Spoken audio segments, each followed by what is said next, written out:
Y'all already know what it is. Jay Williams, Let's Live Life, and we're back. Prison pen pals. The good, the bad, and the ugly. Let's get into this, man.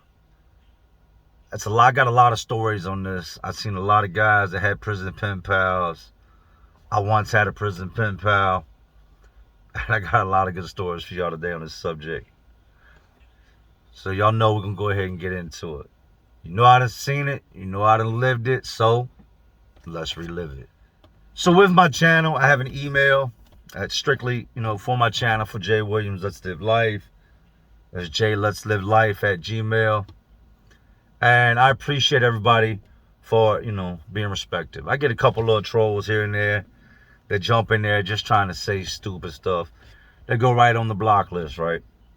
I've never had no females or nobody come at me crazy, and I appreciate that. My wife stresses that with me doing YouTube and all these people knowing about me, that people are coming at me sideways, and people don't.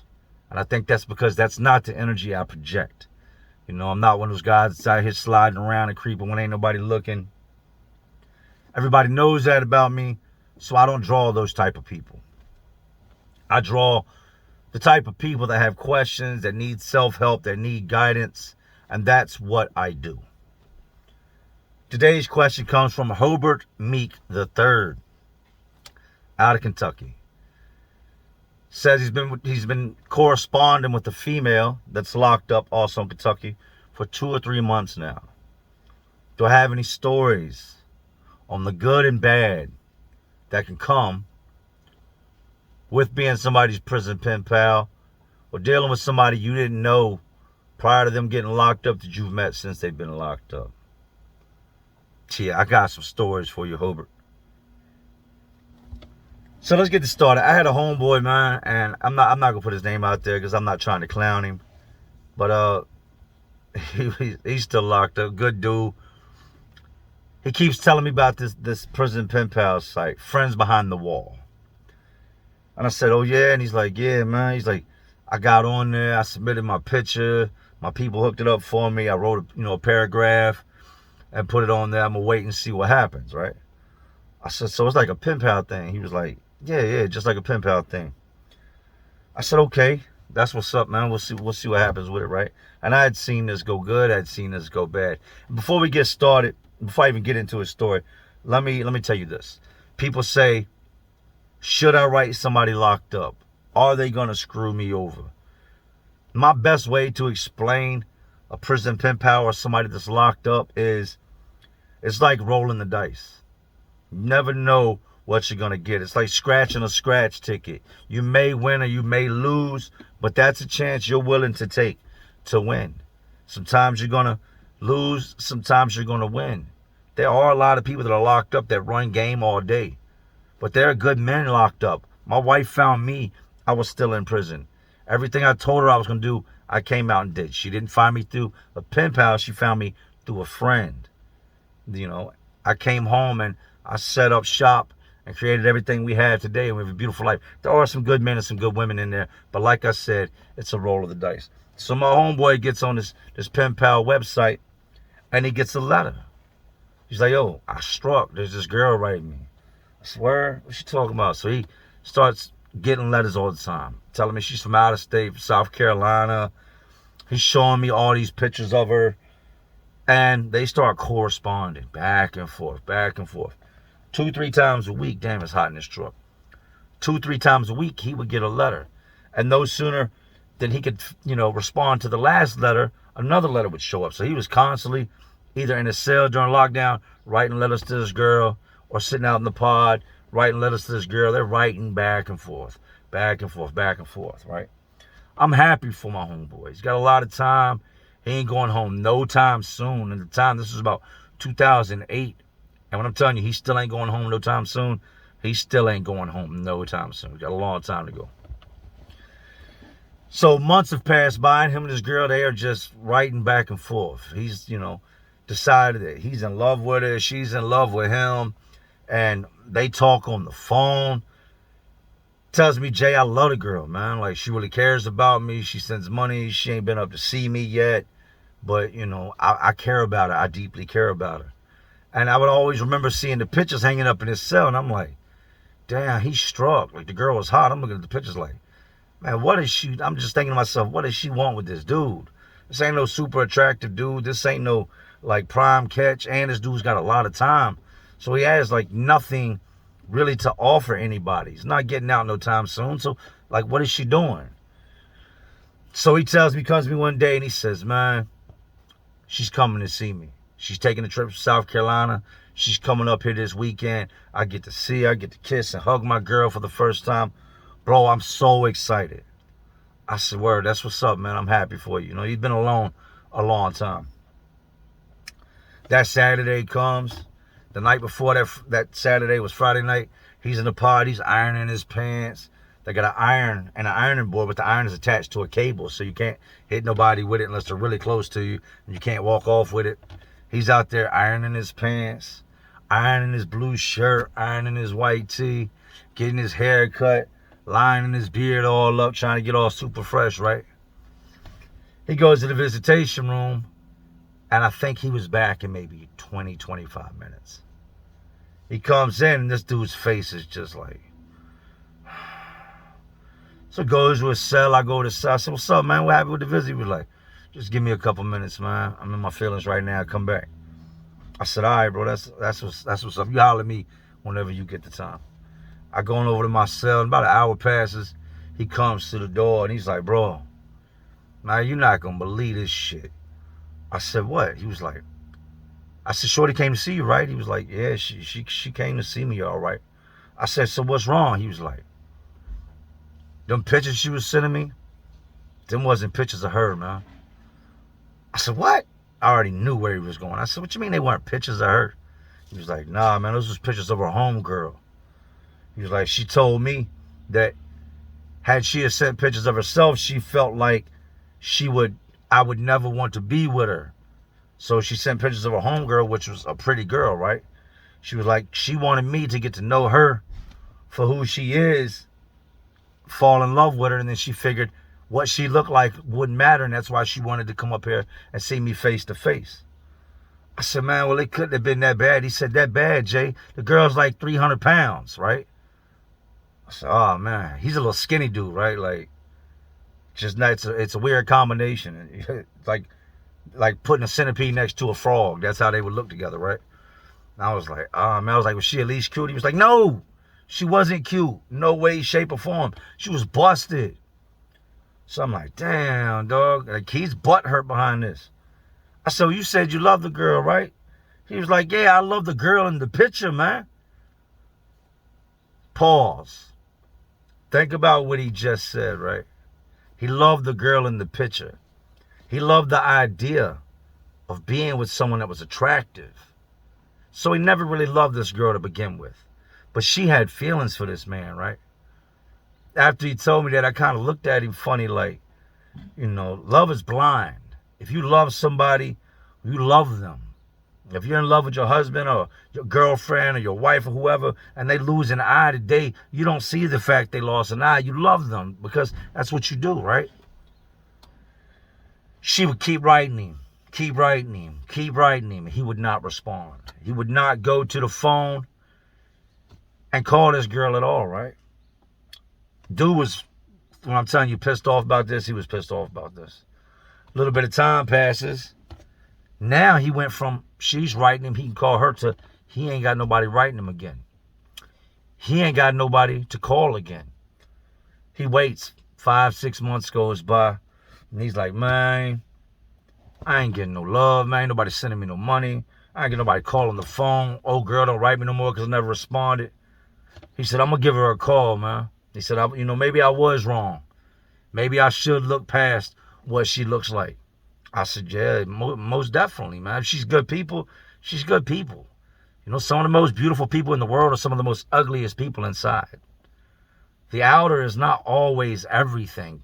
Guys and girls go after the hot bod and the beautiful face and all this, but people can just be the ugliest creatures on the inside, right?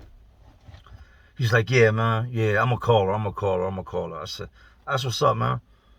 He calls, and a dude answers the phone, accepts his call, tells him I'd heard about you. She's with me now. Don't call here no more. Hangs up. He starts dialing back to back, back to back. Dude won't answer the phone. Comes over and tells me what happened.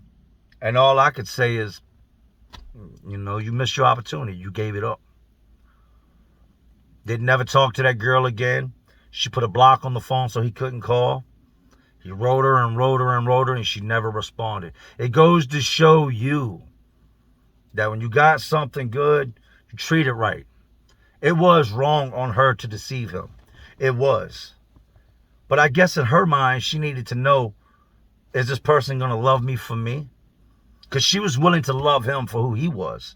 He had nothing to offer her. Why would her size play, you know, a factor in this when by the time he gets out, he will be an old man?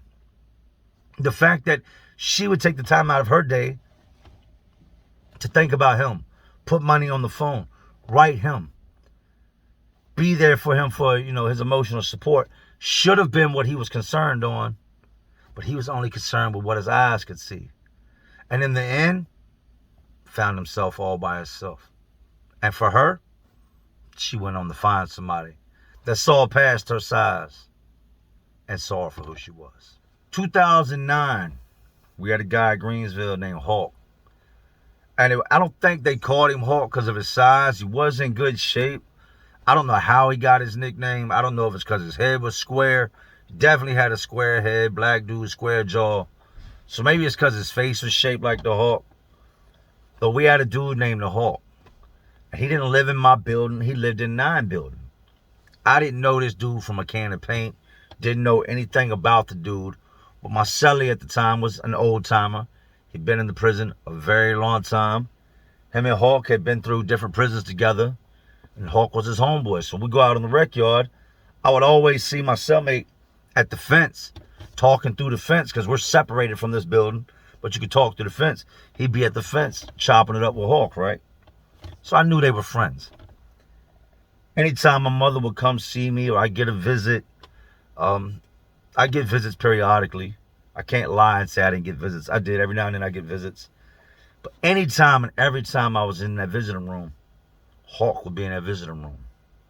And I seen with this woman, and for the longest time I thought it was his sister because they looked so much alike. Then I seen them kiss one day, like their visit ended before mine did, and I seen them like kiss and embrace, and I'm like, oh shit, that can't be his sister. I hope it's not his sister. I'm your sister. I'm your sister. I hope not, right? They looked so much alike that it was kind of eerie. But you ever heard that saying they look like they were made for each other? They resembled. So I talked to my cellie one day. I said, damn, man, oh girl, she be riding for Hawk. He was like, yeah. He's like, she's been around a long time. I said, yeah? I said, how long has Hawk been down? He said, Hawk's working on 25 years. He goes up for parole this year again. I said, damn, man. I said, he seems like a good dude, and she's got to be a good woman. She's always up here. He was like, yeah, she's been riding with him for over 20 years. I said, what? I said, like, since he got locked up? Nah. He said, Hawk was like 4 or 5 years into his bid, and one of his family members gave this woman his information and a picture of him. She ended up coming to visit him, talking to him on the phone, writing him. They corresponded. Then they, you know, went on to get married while in prison. And she has been by his side every step of the way. Now, this wasn't one of these thought women, one of these women that you could just look at her and tell that when she left there, she didn't have a boyfriend. She didn't have a smash piece, a side piece, a jump off, you know, a dude waiting in the bed at home. Nah, she was loyal to Hawk.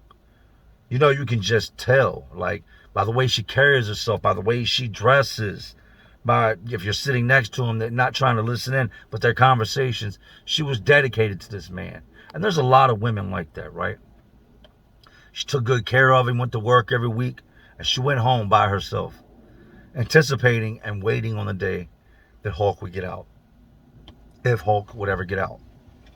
That was a chance she was willing to take with being married to this man that she had met, that had been in prison for almost 25 years, that she had been with now. 20 plus years of her life passed by. She's waiting, right? My homeboy comes to me and, you know, he tells me when somebody says, hey, Hulk made parole, man. I said, stop playing. He's like, yeah, he made parole. And you don't see a whole lot of guys make parole. You just don't. Way more guys get turned down than actually go home. If I had to base my guesses on how many guys make parole and how many get turned down, I'd say 98% of people that go for parole get turned down. I haven't seen a lot of guys go home. A handful, but not a lot. Hulk gets out.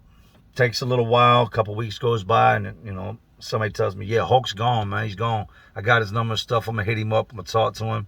I said, damn, man, that's good, man. I wish I could go home, right? He talks to Hulk. Hulk's home plan. Your home plan is you have to have somewhere to go. The prison doesn't just say, you don't have anywhere to go. All right, well, we'll let the park bench deal with you. Just go sleep under the bridge. You've got to prove that you have somewhere to go home to. Well, they'll put you in a halfway house. They'll stick you in places you don't want to be.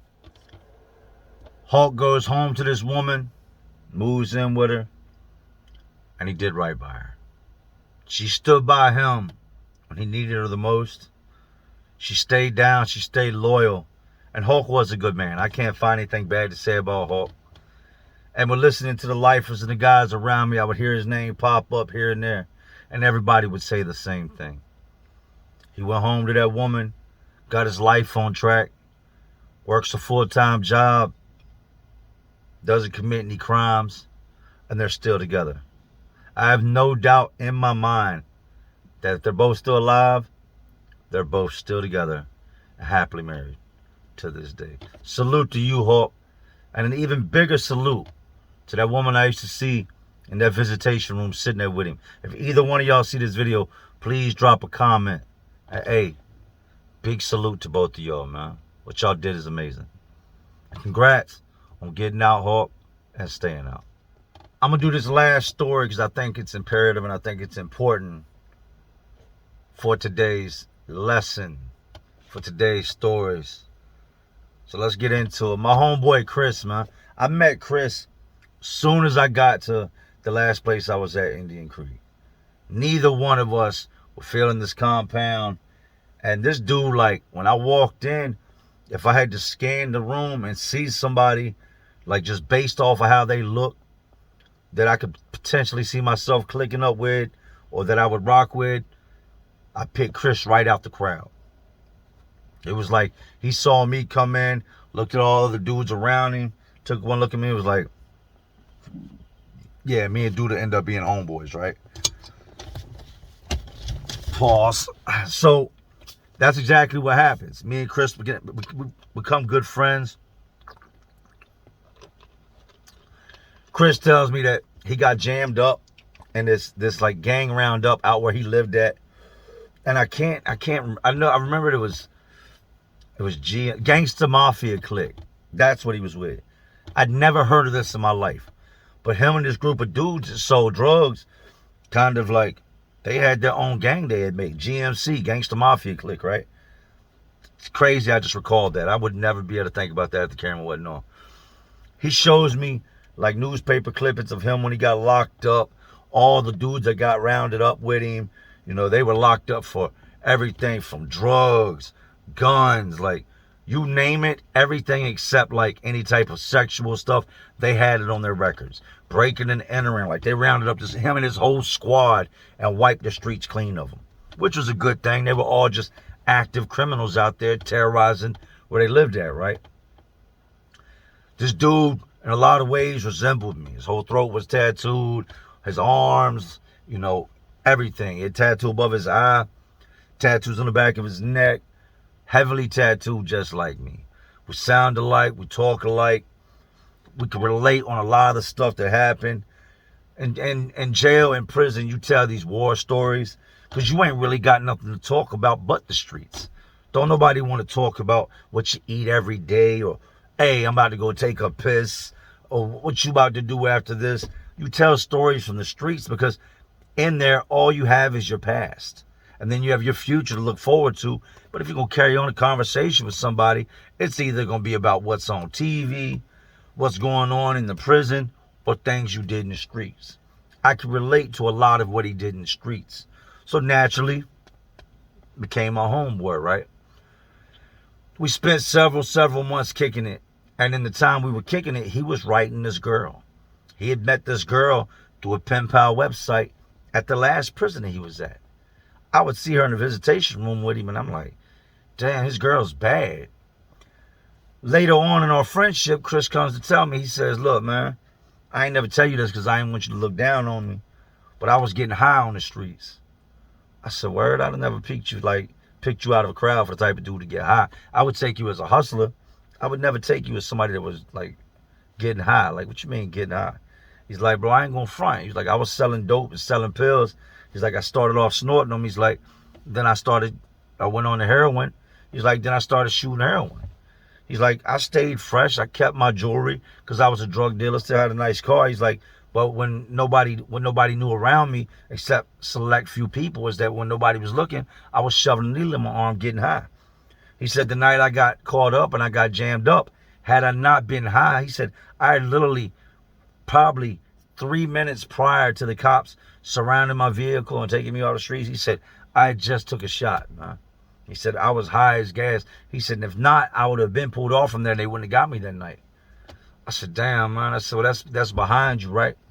He was like, yeah. He's like, but I ain't told the girl about it, and I don't know how to, like, go about telling her that I used to do this, so thought maybe, you know what I mean, we could chop it up. You give me some advice. And like I said, his girl she's a dime piece. Beautiful girl. Had that Italian look to her. Chris looked more like one of them white boy Irish Italian types. Kept the clean fade, clean line up, you know. Temp fade on the sides with the blowout in the back for dudes that know about hair. So I tell him, I'm like, look, man, that's up to you whether that's something you want to disclose to her or not. Those are the skeletons in your closet. But if you feel like it's something you might have to battle when you get out, you might want to talk to the girl about it and prepare her for it. He was like, you're right. So he tells me he went over to the visitation room. I seen him in there, seen them sitting there talking. I walked by, salute him. Hey, how you doing? Say hi to the girl, and I go sit down at the table, right? He tells her about it, and she says, look, if I was going to judge you or, ride down on you for your past, we wouldn't even be talking. Chris ends up not doing well where we're at. Chris just completely, one day, spazzes out, bucks the whole program. It's like, y'all do what y'all got to do. Shit me, get me up off here. I ain't got but like 2.5 years left. I think he had like 2 years left at this point. And if he bucked it, he would end up doing like another 6 months, 7 months, lose all his good time. He's like, I don't even care. I'd rather do 2.5 years than do another day here. Just like that, boom, my homeboy gets snatched up and he's gone. He goes to the hole. I'm sending kites back there to him, trying to check on him, see what's up with him. They got a dude that works the hall back there, so I'm sending him what I can food-wise and just trying to make sure he's okay on stamps and that, he ain't suffering in the hole. And I'm not hearing anything back from him. He's not writing me back, nothing. So dude tells me, hey, he's done snapped out in the hole, and they got him at another part where I can't even get to him, man. He's like in this crazy part of the hole, right? So I said, all right, man, well, that's what's up. If you hear, if he gets out into the main line, which you don't ever come out your cell, right? So I never heard anything else about Chris. The last I heard, he was going home with this girl. She was a good girl, come from a good family. Chris was going to do right by her. He was going to live a good life. Not so much what happened, man. Was not. I got out, and I hadn't been out. I maybe was working on a year of being out, right? And I'll check local areas, you know what I mean? Because I got friends and guys I know that have gotten out all over Virginia. So I'll check like recent crime in places. And one day I just decided to Google his name, pull his name up.